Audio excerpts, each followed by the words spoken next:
नमस्कार, आउटपोस्ट में आपका स्वागत है। आपके साथ मैं हूं आरती गहलोत। आइए नजर डालते हैं दिन भर की प्रमुख खबरों पर। दिल्ली सरकार में आप मंत्री आतिशी ने कहा कि केंद्र सरकार का बजट देश के अलग अलग हिस्सों से जो लोग टैक्स देते हैं उसका समावेश है। इस टैक्स के योगदान में दिल्ली के लोगों का बहुत बड़ा हिस्सा है। दिल्ली के लोग 2 लाख करोड़ रुपए से ज्यादा इनकम टैक्स देते हैं। 25,000 करोड़ रुपए से ज्यादा सेंट्रल जीएसटी देते हैं। जब दिल्ली वाले 2.5 लाख करोड़ रुपए का टैक्स देते हैं तो दिल्ली वालों का हक बनता है कि उनमें से कुछ हिस्सा हमें वापस मिले। बाकी सब राज्यों को केंद्र सरकार अपने टैक्स का एक हिस्सा देती है, लेकिन हमें 1 रुपया भी अपने टैक्स में से वापस नहीं मिलता। देखिए, केंद्र सरकार का जो बजट है वो देश के अलग अलग हिस्सों से लोग जो टैक्स देते हैं उससे केंद्र सरकार के पूरी बजट की किटी बनती है। इस टैक्स की कंट्रीब्यूशन में दिल्ली के लोगों का बहुत बड़ा हिस्सा है।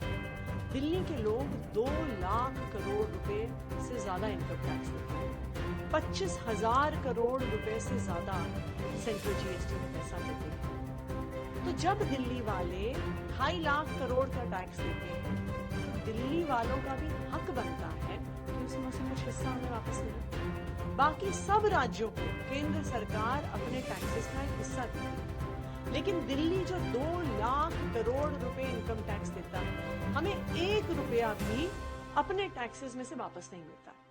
बॉम्बे भी एक बड़ा कंट्रीब्यूटर है। बॉम्बे 5 लाख करोड़ इनकम टैक्स देती है। उसके में से महाराष्ट्र की सरकार को 55,000 करोड़ रुपए शेयर इन टैक्सेस मिलता है। बैंगलोर भी देती है टैक्स, वो 2 लाख करोड़ का टैक्स देती है इनकम टैक्स बैंगलोर के लोग। उनकी कर्नाटका सरकार को 33,000 करोड़ रुपए बजट में से शेयर इन टैक्सेस के तौर पे मिलता है। तो जब दिल्ली वाले 2.5 लाख करोड़ रुपए कंट्रीब्यूशन कर रहे हैं तो हमें भी अपना हक मिलना चाहिए। हम ये नहीं कह रहे हैं कि हमें पूरा 2 लाख करोड़ दे दिया जाए, क्योंकि हमें भी पता है कि देश के बहुत सारे और हिस्से हैं जिनको डेवलपमेंट की जरूरत है।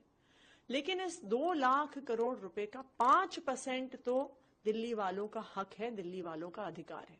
इसलिए दिल्ली सरकार की दिल्ली के लोगों की तरफ से डिमांड है कि इस बार दिल्ली में इंफ्रास्ट्रक्चर एक्सपेंसेस के लिए, दिल्ली में अच्छा पावर इंफ्रास्ट्रक्चर है उसे और बेहतर बनाने के लिए, अच्छा रोड इंफ्रास्ट्रक्चर है उसे और बेटर बनाने के लिए, अच्छा ट्रांसपोर्ट इंफ्रास्ट्रक्चर है उसे और बेहतर बनाने के लिए इस बार सेंट्रल बजट से दिल्ली को 10,000 करोड़ रुपए दिए जाए।